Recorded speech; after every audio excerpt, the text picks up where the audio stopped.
गर्भ संस्कार के रेफरेंस भारत के सबसे प्राचीन शास्त्र वेद, उपनिषद और पुराणों में पाए जाते हैं।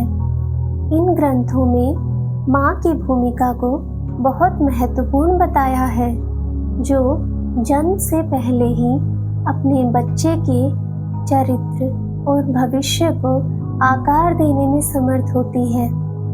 प्राचीन ऋषि ये समझते थे और जानते थे कि गर्भावस्था के दौरान माँ की एक्टिविटीज़, थॉट्स और एनवायरनमेंट किस तरह से गर्भ में पल रहे बच्चे को प्रभावित कर सकते हैं। लेकिन वर्तमान समय में हम गर्भ संस्कार जैसी पावरफुल साइंस को बहुत पीछे छोड़ चुके हैं, बिल्कुल भूल चुके हैं। माता सीता के गर्भ संस्कार की विरासत लव और कुश उनके जीवन में साफ देखी जा सकती है। हम सब जानते हैं कि वे बड़े होकर वीर योद्धा, बुद्धिमान नेता और धर्म के प्रतीक बने। और ये सब इसलिए हुआ क्योंकि उनकी माँ ने अपनी गर्भावस्था के दौरान उनकी नींव मजबूत रखी थी। माता सीता की कहानी अपार शक्ति, समर्पण और त्याग की है। उनकी कहानी इतनी प्रेरणादायी है कि कोई भी गर्भवती स्त्री यदि अपनी गर्भस्थ अवस्था के दौरान बहुत ही दुखद स्थिति से गुजर रही है, तो माता सीता की गर्भस्थ यात्रा को एक बार ज़रूर सुन ले। वो अपने सभी दुखों को भूलकर एकमात्र लक्ष्य को ही ध्यान रखेगी जो उसके गर्भ में पल रहा है। माता सीता की माँ बनने की यात्रा सबसे मुश्किल परिस्थितियों में शुरू हुई थी। जब माता सीता को पहली बार अपनी गर्भावस्था का पता चला, उस समय उन्हें भगवान राम से अलग होकर ऋषि वाल्मीकि के आश्रम में रहने के लिए आना पड़ा। भगवान राम से अलग होने की पीड़ा में माता सीता बहुत दुखी थी। तब महर्षि वाल्मीकि ने उन्हें राजमहल छोड़ते समय ली हुई अपनी शपथ को याद दिलाया। उन्हें याद दिलाया कि तुमने अपने पूर्वजों के सामने जो शपथ ली थी उसे याद करो। तुमने वचन दिया था कि इस संतान को इस योग्य बनाओगी कि वो अपने पूर्वजों के नाम और कीर्ति को और भी उज्जवल करके वीरता के क्षेत्र में अपने पूर्वजों से भी आगे बढ़े। जरा सोचो, तुम्हारी ये निराशा, ये उदासी तुम्हारी होने वाली संतान पर कैसा प्रभाव डालेगी। तुम्हारी नकारात्मक मनस्थिति का क्या प्रभाव होगा तुम्हारी संतान पर। तुम्हें इस निराशा, इस उदासी को स्थान ही नहीं देना चाहिए अपने मन में। तुम्हें एक कर्मवीर माँ की भांति अपनी संतान के भविष्य, अपने कुल के भविष्य, अपने देश के भविष्य के बारे में आशावादी विचारों का एक ज्योतिर्मय वातावरण अपने चारों ओर फैला देना चाहिए, जो सारे जीवन को उज्जवल कर दे। जिन्हें भविष्य का निर्माण करना होता है, वो मन के अधीन होकर नहीं चलते, बल्कि मन को अपने अधीन करके आगे चलते हैं।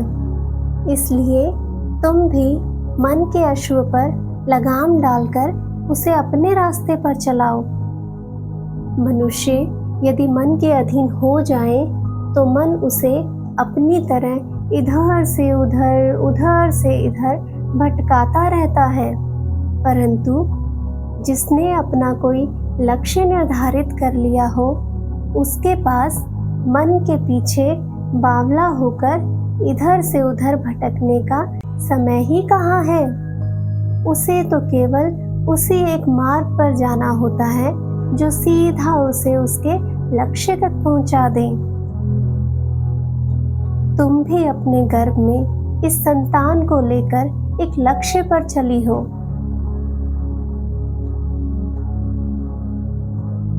इस अंधकार से बाहर निकलो और एक ज्योतिर्मय उज्जवल भविष्य जो तुम्हारे गर्भ में पल रहा है उसके निर्माण में व्यस्त हो जाओ। ये मत भूलो कि एक महान बलिदान के पथ पर तुम बहुत बड़ा उत्तरदायित्व लेकर चली हो। तुम्हें वीर पुरुषों की कथा सुननी चाहिए जिससे तुम्हारा पुत्र शूरवीर हो। महर्षि वाल्मीकि के इस उपदेश को सुनकर माता सीता ने मन बनाया कि अपने बच्चे को सर्वोत्तम परवरिश देनी है, चाहे परिस्थितियां कितनी ही नकारात्मक क्यों न हो। आश्रम में एक रानी के रूप में उनका सम्मान किया गया, लेकिन माता सीता ने विनम्रता, सादगी और कठिन परिश्रम का जीवन जीने का निर्णय लिया ताकि वे अपने गर्भ में पल रहे बच्चे में वो गुण ला सकें।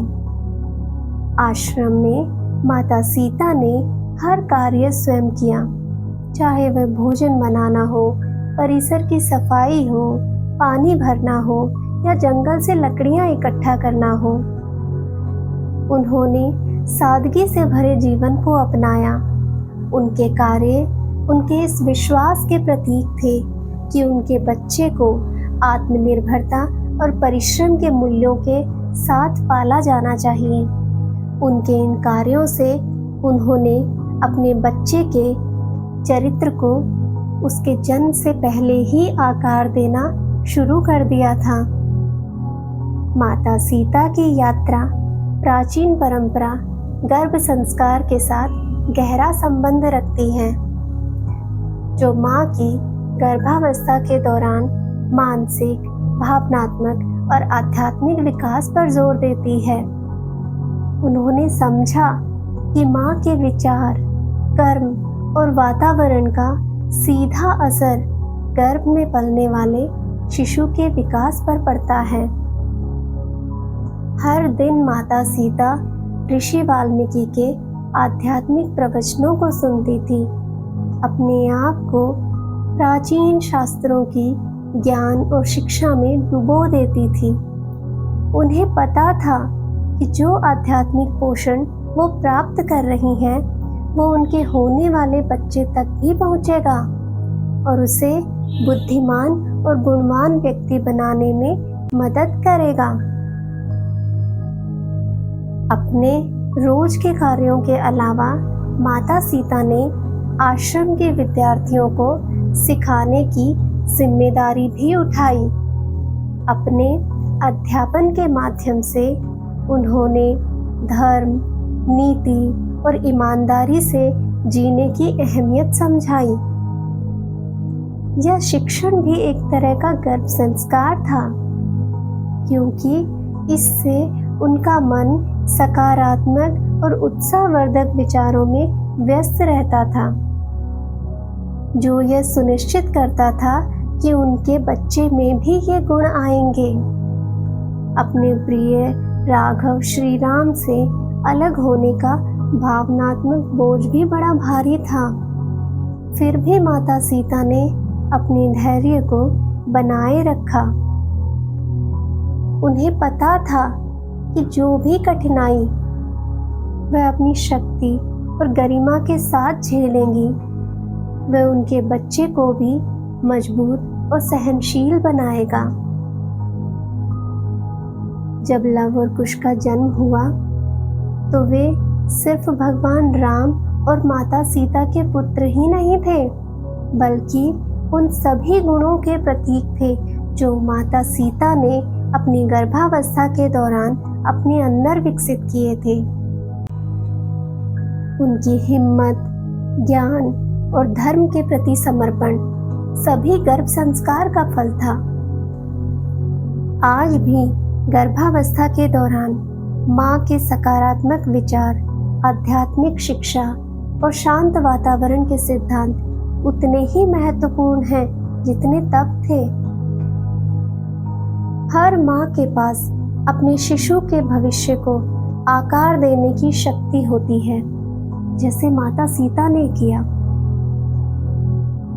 माता सीता की यात्रा सिर्फ एक पुरानी कहानी नहीं है,